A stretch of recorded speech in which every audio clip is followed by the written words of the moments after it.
तीसरे अध्याय के 11वें श्लोक पर आज हम चर्चा करेंगे। श्रीमद् भगवद गीता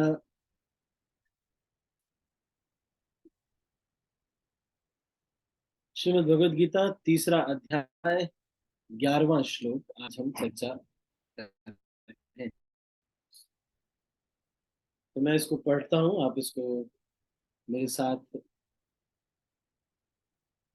समझने का प्रयास करेंगे। हम श्रीमद् भगवद गीता 3.11।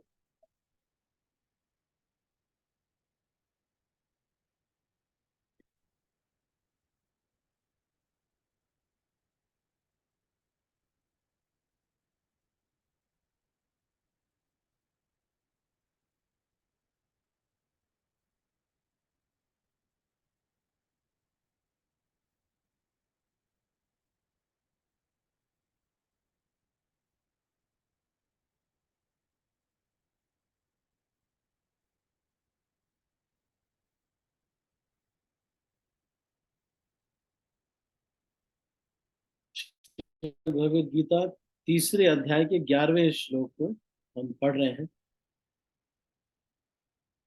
तो मैं इसको, अगर आपको आवाज नहीं आएगी तो आप एक बार मुझे, आवाज आ रही है मेरी? यस प्रभु जी, क्लियर। जी प्रभु जी, आवाज आ रही है। हरे कृष्णा, मेरी आवाज आ रही है? यस प्रभु जी, आ रही है, बिल्कुल साफ आ रही है। आवाज नहीं आ रही लग रहा है। हरे कृष्णा प्रभु जी, आ रही है प्रभु जी, आपकी आवाज आ रही है।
ठीक है, तो हम तीसरे अध्याय के 11वें श्लोक पर चर्चा कर रहे हैं।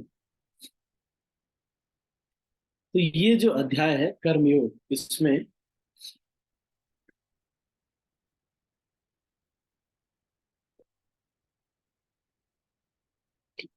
जो कर्तव्य का सिद्धांत है, कर्म करने का सिद्धांत है, उसको भगवान प्रतिपादित करते हैं। तो ये श्लोक को मैं पढ़ता हूँ। देवान् भावयतानेन ते देवा भावयन्तु वः, परस्परं भावयन्तः श्रेयः परमवाप्स्यथ।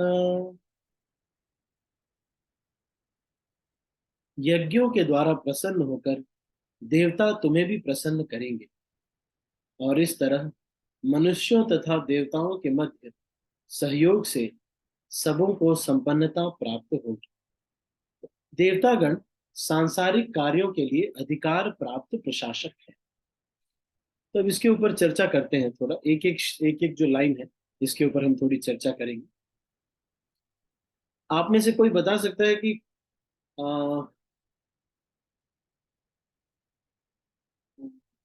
एजुकेशन डिपार्टमेंट कौन से देवता के अंडर में आता है?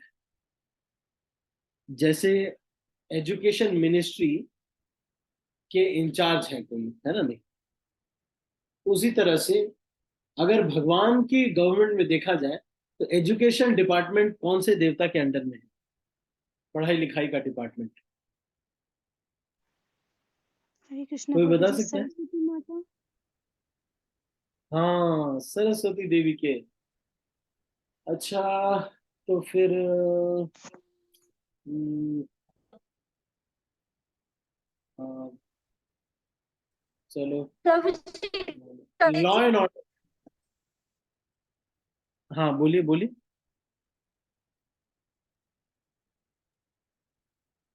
आपकी आवाज थोड़ी कट रही थी। Law Ganesh and ji order किसके अंडर में आता है? गणेश जी के अंडर में, अच्छा। लॉ एंड ऑर्डर, ठीक है। शनिदेव। हाँ, शनिदेव, या फिर हम कह सकते हैं कि यमराज जी के अंडर में है, कि कुछ कर्म फल देते हैं, ये सब देते हैं। ठीक है। तो ऊर्जा मंत्री कौन है भगवान के गवर्नमेंट में? भगवान की गवर्नमेंट में ऊर्जा मंत्री कौन है? सूर्य देव प्रभु जी। सूर्यदेव। हाँ, सूर्य देव, या फिर जो- ये सूर्य देव ही सबको मतलब एनर्जी देते हैं वैसे तो सूर्य देव। ठीक है। तो यहाँ पर इसी चीज को कह रहे हैं कि जितने भी देवी देवता हैं, इनका कोई ना कोई डिपार्टमेंट है। तो वो एक डिपार्टमेंट को लेकर के हाँ, जीते हैं, है ना? नहीं, मतलब उनका एक दायित्व तो बना हुआ है। आप में से कोई बता सकता है कि इंद्रदेव का डिपार्टमेंट क्या है? इंद्रदेव का डिपार्टमेंट। बारिश करवाना। हाँ, बारिश करवाना। तो इंद्रदेव का डिपार्टमेंट है बारिश करना। ठीक है। तो फिर चलो, देखते हैं कौन बता पाएगा। फिनेंस डिपार्टमेंट किसका है? लक्ष्मी कुबेर देवी। कुबेर लक्ष्मी माता। लक्ष्मी जी का। हाँ, लक्ष्मी देवी है ना? नहीं, और इस ब्रह्मांड में, जैसे एक ब्रह्मांड में जो कुबेर जी हैं, वो स्वर्ग लोक से नीचे, यहाँ का मैनेजर तो वो भी है, मतलब कैशियर है, कैशियर। ओरिजिनल सोर्स नहीं है, मतलब कैशियर है। ऐसे समझ सकते हैं कि लक्ष्मी जी बैंक मैनेजर हैं और कैशियर कुबेर जी हैं। इसीलिए आपने सुना होगा कि जब बालाजी भगवान को एक बार ऐसा हुआ कि भृगु मुनि, जब को सारे देवी देवताओं ने और सारे ऋषि महात्माओं ने डिस्कस किया, कहा कि ये तीन देवता बोलते हैं सब लोग, ब्रह्मा विष्णु महेश, तो कौन सबसे श्रेष्ठ है? तो किसी ने कहा कि शिव जी श्रेष्ठ है, किसी ने कहा भगवान विष्णु श्रेष्ठ है। तो सब लोगों ने नियुक्त किया भृगु मुनि को कि भृगु मुनि आप जाइए, क्लैरिटी से बता के आइए। तो भृगु मुनि ने कहा कि ठीक है, मैं पता करके आपको बताता हूँ। तो फिर भृगु मुनि सबसे पहले गए ब्रह्मा जी के पास, और ब्रह्मा जी के पास गए और ऐसे खड़े रहे।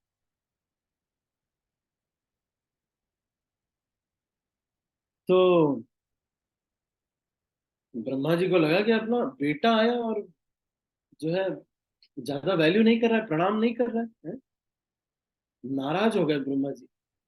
लेकिन फिर बहुत नाराज हुए, थोड़ा गुस्सा हुए, लेकिन सरस्वती ने कहा कि जाने दो, बेटा है, कभी कभी मूड ऑफ हो जाता है बच्चों का। लेकिन ब्रह्मा जी को बड़ा गुस्सा आ गया। उसके बाद फिर वो शिव जी के पास गए, और शिव जी के पास जाकर के पहुंचे। पार्वती बैठी हुई थी उनके सामने, पत्नी के सामने शिव जी का इंसल्ट करने लगे। एक तो इतने दूर से मैं मिलने आता हूँ, बदबू इतनी करती रहती है, कहाँ कहाँ की राख लगा करके आप रहते हैं, कंघी तो कर लिया करो कम से कम, है? इस तरह से कौन बोल रहा है? भृगु मुनि बोल रहे हैं, है ना? शिव जी को बोल रहे हैं, और अपमान किए जा रहे हैं, इतना बदसूरत है, ऐसे है, वैसे है, बहुत अपमान बोल बोल के कर रहे हैं। शिव जी को लगा कि अरे अपना भाई है, इतना भाव खा रहा है। क्योंकि भृगु मुनि भी ब्रह्मा जी से प्रकट हुए हैं, और शिव जी भी किससे प्रकट हुए हैं? ब्रह्मा जी की भ्रिकुटी से प्रकट हुए हैं। जब ब्रह्मा जी को गुस्सा आया, हम्म, तो फिर जब चार कुमार को ब्रह्मा जी ने प्रकट किया, चतुष कुमारों को ब्रह्मा जी ने प्रकट किया, तो चारों ने कहा कि अपन लोग मैरिज नहीं करेंगे। तो ब्रह्मा जी ने सोचा अरे ये लोग थोड़ा मैरिज वैरिज करते तो आगे संतान उत्पत्ति होती तो अपना बर्डन थोड़ा कम होता। पापा लोग यही चाहते हैं कि भाई बिजनेस बेटे संभाल लें। तो लेकिन चार बेटे जो सबसे पहले पैदा किए भगवान ने, ब्रह्मा जी ने, उन्होंने कहा कि पापा हम आपके बिजनेस में नहीं, हम लोग तो साधु संत बनना चाहते हैं, आपके बिजनेस में हम लोग नहीं, बच्चे बच्चे हमको नहीं पैदा करने, शादी वादी हम नहीं करेंगे। ब्रह्मा जी को इतना गुस्सा आ गया, गुस्सा आ गया, बहुत गुस्सा आ गया, और उनके भ्रिकुटी से रोते रोते रुद्र प्रकट हुए। तो ये शिव जी जो है वहां से प्रकट होते हैं, और भृगु मुनि भी, वो भी प्रकट करने वाले ब्रह्मा जी। तो शिव जी को लगा कि अपना भाई है लेकिन इतनी इस तरह से बात करेगा, भाई है तो भाई है चलेगा, लेकिन फैमिली में भी इतनी इनडिसेंट लैंग्वेज नहीं यूज करनी चाहिए। लेकिन फिर भी पार्वती ने कहा कि जाने दो। शिव जी ने त्रिशूल उठाया मारने के लिए, पार्वती ने रोक दिया, कहने नहीं जाने, ब्राह्मण है क्या। अब भृगु मुनि पहुंचे शिव जी के भगवान विष्णु के पास, और वहां पहुंच के सीधा पहुंचे, आओ देखा न ताओ, इधर उधर देख गए, सीधा लात मार दी भगवान के छाती पे। सोए हुए थे भगवान, और धाड़ से मार दिया, छाती पे भगवान के लात मार दी।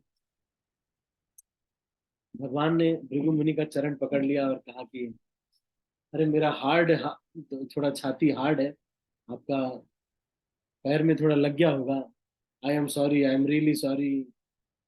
मैं आगे से थोड़ा मालिश करके रखूंगा जब भी आप आएंगे, ताकि आपको थोड़ा सॉफ्ट लगेगा। आप मार सकते हैं, जब भी मारना हो तो जहां भी मारना हो मार सकते हैं, मुझे बता दीजिएगा। मुझे बता दीजिएगा, मैं उधर मालिश करके रखूंगा ताकि आपको थोड़ा सॉफ्ट लगेगा। तो भगवान जब ऐसे बोलने लगे, बुरा नहीं माने, तो भृगु मुनि को पूरा विश्वास हो गया कि यही कौन है, परम भगवान। लेकिन अब ये तो हो गया, लेकिन वहीं बैठी हुई थी लक्ष्मी देवी। लक्ष्मी देवी को बहुत इंसल्ट लगा। उनको लगा कि अरे मेरे पति को मेरे सामने कोई लात मार के चला जा रहा है, कोई वैल्यू ही नहीं है। तो लक्ष्मी देवी, भगवान नहीं कुछ किए तो इसलिए नाराज हो, और आ करके तपस्या करने लगी। कहाँ पर? साउथ इंडिया में एक जगह है, महाराष्ट्र में, वहां पर महालक्ष्मी है, वहां पर वो तपस्या करने लगी। तो वो स्थान का नाम है कोल्हापुर। तो लक्ष्मी जी वहां पे तपस्या करने लगी। अब भगवान, एक दिन, दो दिन, चार दिन बीत रहा था, भगवान को लगा कि अरे ये तो बड़ा गड़बड़ कर दिया। आए लात मारे तो चलेगा, लेकिन पत्नी छोड़ चली गई, ये गलत हो गया। वैसे ये तो फिर भगवान चले फिर पत्नी को मनाने के लिए। अब लक्ष्मी जी यहाँ पर आ तो गई थी, और एक ब्राह्मण की पुत्री के रूप में आ गई थी। भगवान आए, भगवान ने देखा, और भगवान ने विवाह करने का प्रस्ताव रखा। तो उनके पिताजी ने कहा कि देखो भाई, मेरी तो बेटी है, वो तो लक्ष्मी है, तो कम से कम खर्च बर्च तुम चला पाओगे कि नहीं चला पाओगे, थोड़ा पैसे वैसे दिखाओ, आखिर काम वाम क्या करते हो। तो फिर उन्होंने, भगवान ने फिर कुबेर से, कैशियर जो है, लक्ष्मी देवी कैशियर नहीं है, कुबेर कैशियर है, तो कुबेर से लोन लिया कुछ पैसा, और फिर वो दिखा करके लक्ष्मी जी से मैरिज हुई। तो भगवान बालाजी का विवाह जो है लक्ष्मी देवी से हुआ है। तो बात तो हो गई, ये सब हो गया, भगवान बालाजी के रूप में आए थे, और बालाजी ही उन लक्ष्मी देवी से विवाह करते हैं। लेकिन कुबेर से जो, कैशियर से जो लोन लिया था, उसकी भरपाई के लिए भगवान ने कहा कि चिंता मत करो, मेरे भक्त लोग वापस करेंगे आप। इसीलिए बालाजी मंदिर में सब लोग जाते हैं, और हुंडी में बहुत सारा पैसा दान करते हैं, और भगवान का कर्ज चुकता करने के। तो ये सब देवी देवता जितने भी हैं वो क्या हैं? किसी न किसी डिपार्टमेंट के इंचार्ज है। अब हम आगे बढ़ रहे हैं। प्रत्येक जीव द्वारा शरीर धारण करने के लिए आवश्यक वायु, प्रकाश, जल तथा अन्य सारे वर उन देवताओं के अधिकार में है जो भगवान के शरीर के विभिन्न भागों के असंख्य सहायकों के रूप में स्थित। उनकी प्रसन्नता तथा अप्रसन्नता मनुष्यों द्वारा यज्ञ की संपन्नता पर निर्भर है। कुछ यज्ञ किन्हीं विशेष देवताओं को प्रसन्न करने के लिए होते हैं, किंतु तो भी सारे यज्ञों में भगवान विष्णु को प्रमुख भोक्ता की भांति पूजा जाता है। भगवत गीता में यह भी कहा गया है कि भगवान कृष्ण स्वयं सभी प्रकार के यज्ञों के भोक्ता हैं। भोक्तारम यज्ञ तपसाम सर्वलोक महेश्वरम। अतः समस्त यज्ञों का मुख्य प्रयोजन यज्ञपति को प्रसन्न करना है। जब ये यज्ञ सुचारू रूप से संपन्न किए जाते हैं तो विभिन्न विभागों के अधिकारी देवता प्रसन्न होते हैं और प्राकृतिक पदार्थों का अभाव नहीं रहता। यज्ञों को संपन्न करने से अन्य लाभ भी होते हैं, जिनसे अंततः भवबंधन से मुक्ति मिल जाती है। यज्ञ से सारे कर्म पवित्र हो जाते हैं, जैसा कि वेद वचन है, आहार शुद्धो सत्व शुद्धि, सत्व शुद्धो ध्रुवा स्मृति, स्मृति लंबे सर्व ग्रंथि नाम विप्र मोक्षः। यज्ञ से मनुष्य के खाद्य पदार्थ शुद्ध होते हैं। शुद्ध भोजन करने से मनुष्य जीवन शुद्ध हो जाता है। जीवन शुद्ध होने से स्मृति के सूक्ष्म तंतु शुद्ध होते हैं और स्मृति तंतुओं के शुद्ध होने से मनुष्य मुक्ति मार्ग का चिंतन कर सकता है। ये सब मिलकर कृष्ण भावनामृत तक पहुंच जाते हैं, जो आज के समाज के लिए सर्वाधिक आवश्यक। तो इसमें ये कह रहे हैं कि कैसे एक शुद्ध जीवन जिया जाता है। आहार शुद्धो सत्व शुद्ध।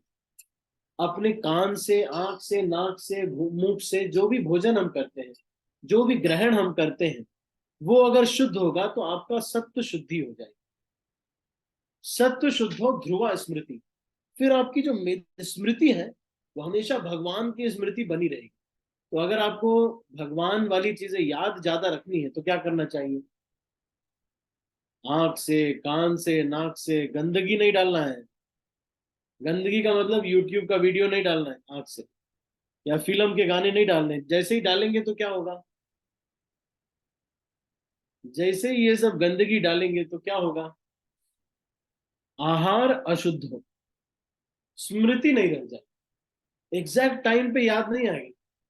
जब आप अप्लाई करना चाहेंगे तो अप्लाई नहीं कर पाए। आहार शुद्धो सत्व शुद्धि, सत्व शुद्धो ध्रुवा स्मृति। और स्मृति लंबे क्या है? स्मृति लंबे सर्व ग्रंथि नाम विप्र मोक्षः। और उसी से मोक्ष की, जब स्मरण हमेशा रहेगा कि हम जीव हैं, भगवान के अंश हैं, शास्त्र में जो भी पढ़े रहेंगे वो हमेशा जीवंत रहेगा। क्यों होगा? क्योंकि हम आहार शुद्ध रखते हैं। अगर आप अपना आहार शुद्ध रखेंगे तो याददाश्त क्षमता तेज होगी। आपको माइंड तेज करना है ना, याददाश्त तेज रखनी है। जिस किसी को भी याददाश्त तेज रखनी है, आहार शुद्ध रखो। आहार शुद्ध का मतलब शुद्ध भोजन करो, आंखों से शुद्ध चीजें ही देखो, कानों से शुद्ध चीजें ही सुनो, मुख से भी शुद्ध चीजें ही बोलो। तो आप धीरे धीरे जब आहरण शुद्ध हो जाएगा तो सत्व शुद्धि, सत्व शुद्धो ध्रुवा स्मृति, और हमेशा आध्यात्मिक ज्ञान आपके जीवन में, आपके मन में जीवंत रहेगा। ठीक है, तो आज हमने दो चीजों पर चर्चा किया। सबसे पहली चीज जो कि बहुत ही एक जनरल प्रिंसिपल है, वो ये कि सभी देवी देवता, जितने भी देवी देवता हैं, वो सब लोग क्या हैं? कोई ना कोई डिपार्टमेंट के हेड है। पर कृष्ण जो है या भगवान विष्णु जो है वो भगवान। और हमने भृगु मुनि की कहानी सुनी। उसके बाद दूसरा जो कॉन्सेप्ट शिल प्रभुपाद ने यहाँ बताया कि यज्ञ करने से, भगवान को सब कुछ अर्पित करने से हमारी शुद्धि हो जाती है। तो आहार शुद्ध होना चाहिए। आहार शुद्ध से सत्व शुद्धि, सत्व शुद्धि से स्मृति, हमेशा मेधा शक्ति, हमेशा याद रहेगा सब कुछ, सारा ज्ञान आध्यात्मिक याद रहेगा। अगर आप यूट्यूब वीडियो देखेंगे, 4 वीडियो देख लो, अब देखो कुछ भी याद नहीं रहेगा। और वीडियो देख लो, 4 मूवी देख लो, तो देखो और आध्यात्मिक ज्ञान कुछ भी याद नहीं रहेगा। या फिर यूज करने का जब समय आएगा तो आप कहोगे कि इतना कोई है, कोई क्या, अरे खा लो, एक अंडा खाने में क्या है? एक अंडा खा के थोड़ी ना तुम्हारा कोई भगवान तुम्हें रोक देंगे क्या? एक ही अंडा तो खाया तुमने। तो सारे लॉजिक मतलब आप अप्लाई नहीं करते। तो अभी हम इसको यहीं पर समाप्त करते हैं। हमारी 9 बज गए हैं, तो हम इसको अभी यहीं पर समाप्त करते हैं। आज हमने यही 2 सिद्धांतों पे चर्चा किया। आप सभी भक्तों का बहुत बहुत धन्यवाद। हरे कृष्णा। मैं सब भक्तों को अनम्यूट कर रहा हूँ, यदि किसी का मन में कोई प्रश्न है तो वो पूछ सकते हैं। Any questions?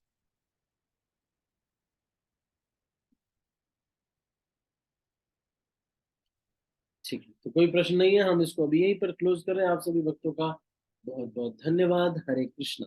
श्रील प्रभुपाद की जय, गौर भक्तवृंद की जय, निताई गौर प्रेमानंदे, हरि हरि बोल।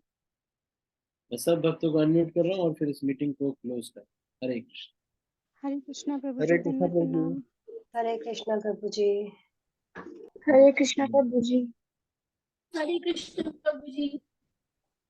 हरे कृष्णा। सभी को धन्यवाद। मैं इसको